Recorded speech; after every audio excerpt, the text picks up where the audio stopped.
How the race play out for from your eyes, your perspective? You know what?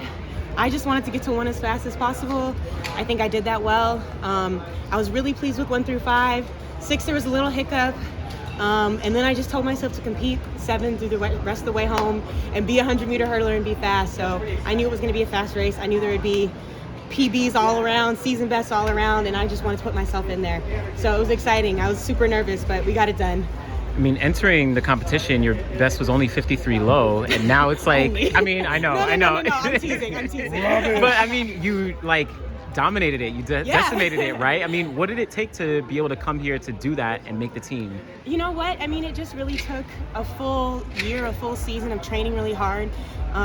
When Boogie moved us to Arkansas, I really just embraced it, and I'm so grateful to the University of Arkansas for allowing us to be there, all the staff that's there. We just kind of went in there and we all put our heads down. We worked really hard. It was a new environment. They welcomed us, and every day has been a challenge.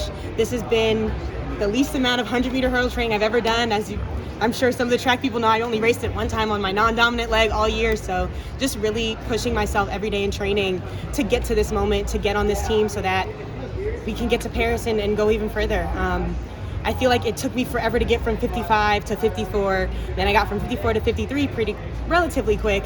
And so I'm so happy to be in the 52s. But I mean, there's a world record out there today, and I want to be in the mix. I'm tired of being in the back of world record races. So I know there's more work to do, but I'm just very, very grateful for the whole team around me, my family, Boogie, MC, everybody at Arkansas. This was a real team effort, and I'm glad I got to do my best and show the fruit of our labor. Every track race today was a nightmare.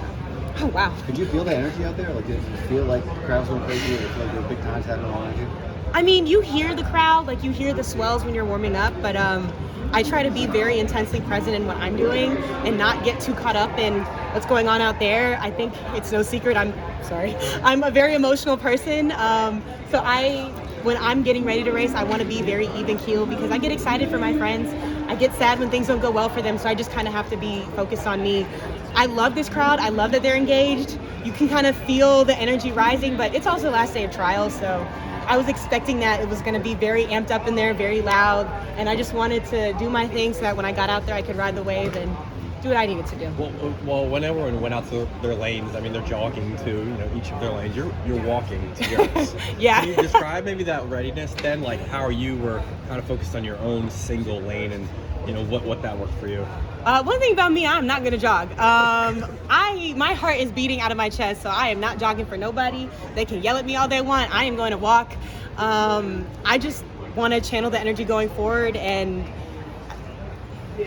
I don't know. I don't like to feel rushed. I knew I wasn't like the last one that was going to be introed, so I just wanted to take my time and do it how I wanted to do it.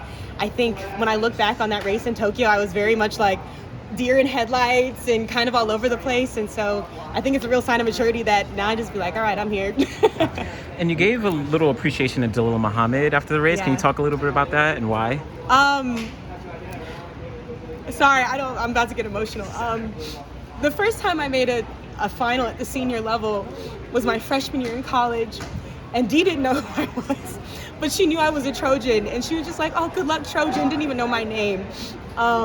And she has always been so kind and so good to me. And when I went pro and I wanted to join Boogie's group, she could have easily been like, nah, I don't want this girl in the group.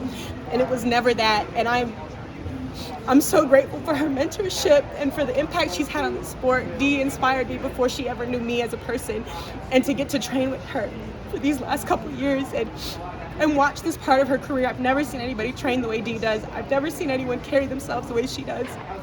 And I know she said this was her last Olympic trials. And so to get to be side by side with her and learn so much from her and just watch how she's carried herself across her career, it's really inspiring. And I just feel like sometimes Dee doesn't get enough recognition for what she's done for this event and this sport. And like, she's the epitome of a professional. God, sorry, I'm trying to hold it in. But my career wouldn't be the same without her. And I know she knows that, but we compete against each other too. And so sometimes I don't always get to express it because I'd be crying on TV and stuff. But I just really wanted to take that moment to acknowledge her. And I know the competitor that she is, she probably isn't that happy with that race, but I feel like I'm part of her legacy because of all the things that she's passed on to me and the work she's done with Boogie. I've been able to learn lessons from her that have taken me leaps and bounds further than I've been. And so I just wanted to take that moment and acknowledge her publicly. I told her that privately, but let everyone know, like, the reason 400-meter hurdles is closing out Olympic trials, why we're a marquee event, is because of the stuff that her and Boogie started doing in 2016 and the way they've kept it going. I mean, she revolutionized this event. I think it's undeniable. And so I just wanted to give her that moment because when you see Anna the Professional, a lot of that has been development I've gotten from Dee. And so to be able to pass that forward, now we get to see the next chapter of the Trojan family with you and Jasmine. So hopefully that won't be tears, and if they are, they're happy tears. Yeah, exactly. I love Jasmine to death. We were teammates only for a year, but we are so similar. We're both musical theater girls, and so I adore Jasmine. I'm so happy that she got on this team as well.